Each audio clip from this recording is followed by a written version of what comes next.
ሰላትን የተወሰው አላህ ዘንድ ተትቷል። ሰላትን ሆን ብሎ የረሳ ሰው አላህ ዘንድ ተረስቷል። ሰላትን የቆረጠ ሰው ከአላህ ጋር ያለው ግንኙነት ተቋርጧል። የማንሰግድ ወንድሞች እህቶች ግን ምን እስኪመጣ ነው እየጠበቅን ያለነው? ረሱል ዓለይሂ ሰላቱ ወሰላም አልዓህዱ አለዚ በይነና ወበይነሁም ሰላህ ፈመን ተረከሃ ፈቀድ ከፈር እያሉ በእኛና በካፊሮች መካከል ያለው ቃል ኪዳን ሰላት ነው። የተዋት ሰው በእርግጥ ከፍሯል አሉ።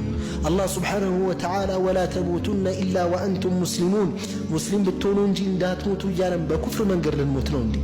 ቆይ ብንሞትስ ብለን እኮ ማሰብ አለብን።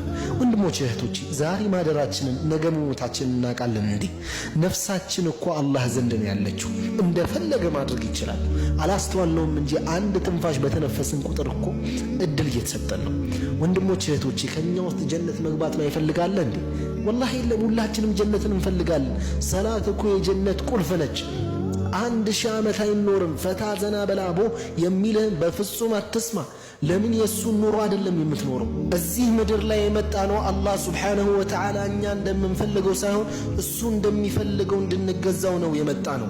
ሰላት የማንሰግድ ወንድሞች እህቶቼ፣ ሳንቶብት ብንሞት በኩፍር መንገድ ላይ እንደምንሞት አውቀን ጊዜ ሳንወስድ ነገ ዛሬ በኋላ ሳንል አሁኑኑ ወደ አላህ መመለስ ይኖርብናል። አላህ መጨረሻችንን ያሳምርልን።